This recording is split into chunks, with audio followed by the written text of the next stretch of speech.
সম্মানিত দিনী ভাই, আপনারা এবছর পহেলা বৈশাখকে কেন্দ্র করে আপনারা দেখেছেন আমাদের দেশে আরেকটি নতুন জিনিস আবিষ্কৃত হয়েছে। সেটা হচ্ছে গিনেসের বুকে নাম উঠাবার জন্য বাংলাদেশের অন্যতম জেলা কিশোরগঞ্জ জেলার অন্তর্গত মিঠামইন থানা 0 পয়েন্ট এলাকা থেকে অষ্টগ্রাম থানার 0 পয়েন্ট এলাকা পর্যন্ত প্রায় 9000 লিটার রঙের মাধ্যমে 650 জন শিল্পীর মাধ্যমে আলপনা আঁকা হয়েছে।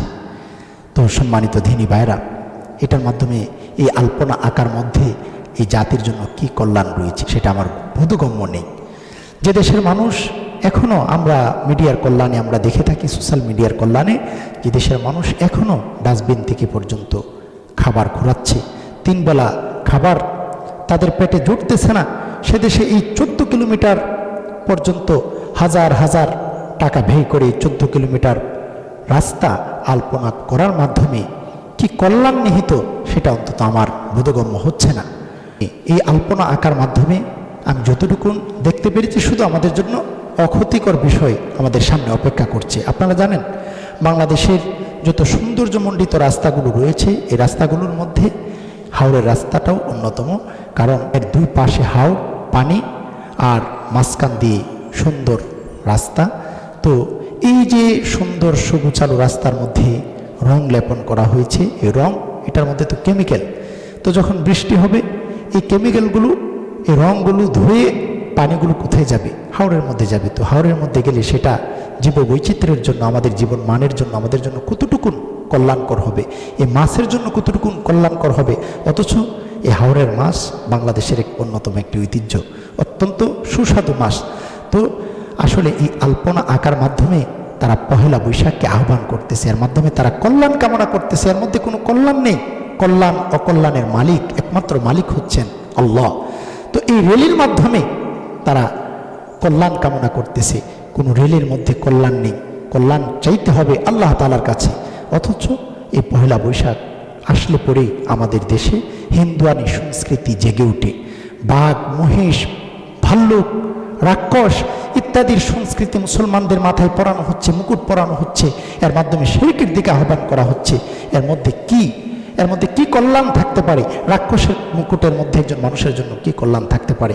এটা এই রাক্ষসের মুখোশ, হুতুম পেঁচার মুখোশ, এর আদলে আসলে আমাদেরকে নাস্তিক্যবাদ শিক্ষা দেওয়া হচ্ছে, হিন্দুয়ানি সংস্কৃতি শিক্ষা দেওয়া হচ্ছে, আমাদের জীবন মান ব্যাহত হচ্ছে।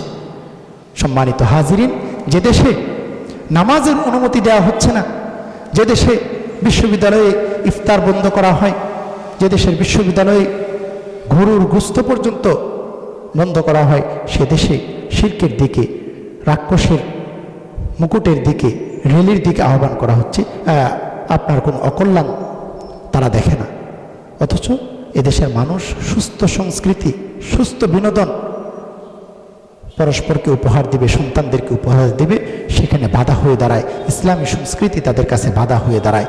তো আমি মিডিয়ার কল্যাণে আমি বলতে চাই, ওই নাস্তিক্যবাদী শক্তিদেরকে আমি বলতে চাই, এদেশের মানুষ ইসলামী সংস্কৃতি ছাড়া নাস্তিক্যবাদী সংস্কৃতি, হিন্দুয়ানি সংস্কৃতি কখনো গ্রহণ করেনি, এটা করবে না। এটা মুসলমানদের সংস্কৃতি না, এটা বাঙালি সংস্কৃতি না, এটি মুসলমানদের ঘাড়ের মধ্যে এটা চাপিয়ে দেওয়া হচ্ছে।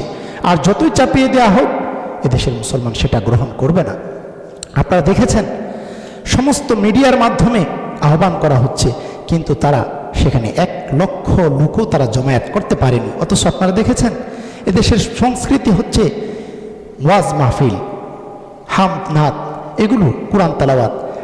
আপনারা দেখেছেন যখন আমাদের প্রিয় আজহারি ভাই যখন কথা বলেন, মানুষকে টাকা দিয়েও নিয়ে যেতে হয় না, মিডিয়ার মাধ্যমে আহ্বান করতে হয় না, সমস্ত মিডিয়া প্রচার করতে হয় না, প্রায় 20-25 লাখ লোক সেখানে জমায়েত হয়ে যায়।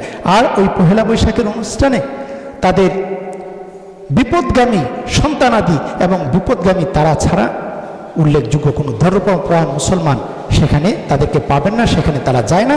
তারা 1 লক্ষ লোকের জমায়েতও সেখানে আজ পর্যন্ত করতে পারেনি। এজন্য আমি সবাইকে আহ্বান করব, এই হিন্দুয়ানি সংস্কৃতি, নাস্তিক্যবাদী সংস্কৃতি মুসলমানদের ঘাড়ে না চাপিয়ে দিয়ে আপনারা সুস্থ সংস্কৃতির দিকে আসুন। আল্লাহ আমাদেরকে তৌফিক দান করুন। আল্লাহুম্মা আমিন।